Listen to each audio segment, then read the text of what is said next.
OCI అంటే ఏంటంటే overseas citizen of India. First of all main, మీరు అబ్రాడ్లో ఉంటూ మీరు ఇండియన్ సిటిజన్గా, అంటే కేవలం ఓవర్సీస్ సిటిజన్గా, మళ్ళీ ఇండియన్ సిటిజన్గా కాదు.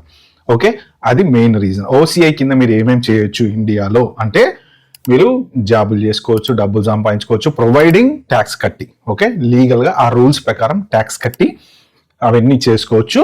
మీరు బిజినెస్లు చేసుకోవచ్చు, అపార్ట్మెంట్లు కొనుక్కోవచ్చు, ఏదైనా చేయొచ్చు. కానీ అగ్రికల్చర్ ల్యాండ్ మాత్రం మీరు కొనకూడదు. ఎందుకు అంటే మీరు ఫారిన్ సిటిజన్కి అగ్రికల్చర్ ల్యాండ్ కొనడానికి ఎలిజిబిలిటీ అనేది ఉండదన్నమాట. నెక్స్ట్ ఇంకా ఓసిఐ ఏంటంటే, మీకు ఇప్పుడు ఇండియా పాస్పోర్ట్ ఉంది ఫర్ ఎగ్జాంపుల్, మీరు ఇండియా పాస్పోర్ట్ నుంచి మీరు ఫారెన్ పాస్పోర్ట్లోకి షిఫ్ట్ అయిపోయారు.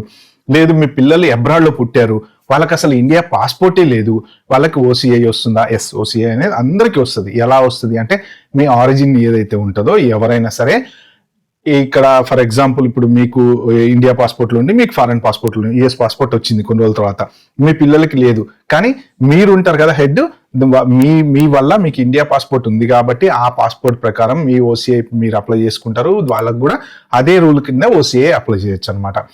ఇంపార్టెంట్ థింగ్, చాలా మందికి తెలియనటువంటి విషయాలు ఏంటి అంటే, మీ పాస్పోర్ట్ కనుక ఎక్స్పైరీ అయిపోయిన తర్వాత కొత్త పాస్పోర్ట్ వచ్చింది అనుకోండి, మళ్ళీ కంపల్సరీ మీరు ఓసిఐ అప్డేట్ చేయాలి. ఎలా అప్డేట్ చేయాలి, ఏ ఏజ్ నుంచి ఏ ఏజ్ దాకా అప్డేట్ చేయాలంటే, first of all 0 to 21 years మధ్యన గనక మీకు ఎప్పుడైనా ఫారెన్ పాస్పోర్ట్ వచ్చింది అంటే, మీ సిటిజన్షిప్ బై బర్త్ కానీ ఫర్ ఎనీ రీజన్ మీరు న్యాచురలైజేషన్ కానీ చేసుకుని కొత్త సిటిజన్షిప్ కనుక వస్తే ఓసిఐ అప్లై చేసుకోవాలి. ఫస్ట్ టైం అప్లై చేసుకున్నప్పుడు మీకు ఓసిఐ కార్డ్ అనేది వస్తుంది అనమాట.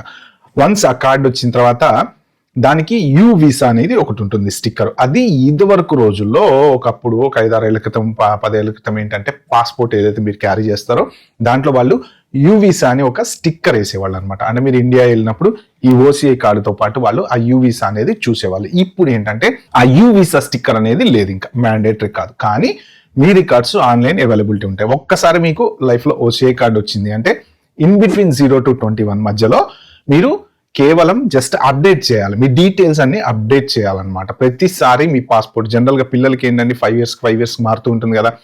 మీకు పాస్పోర్ట్ వచ్చింది, పిల్లడికి పుట్టాడు, ఓసిఐ తీసుకున్నారు, 5 years తర్వాత మీరు పాస్పోర్ట్ రెన్యువల్ చేసుకున్నారు, మీరు కంపల్సరీ ఓసిఐలోకి వెళ్ళి మిస్లేనియస్ సర్వీసెస్ అనేది ఒకటి ఉంటుంది అనమాట.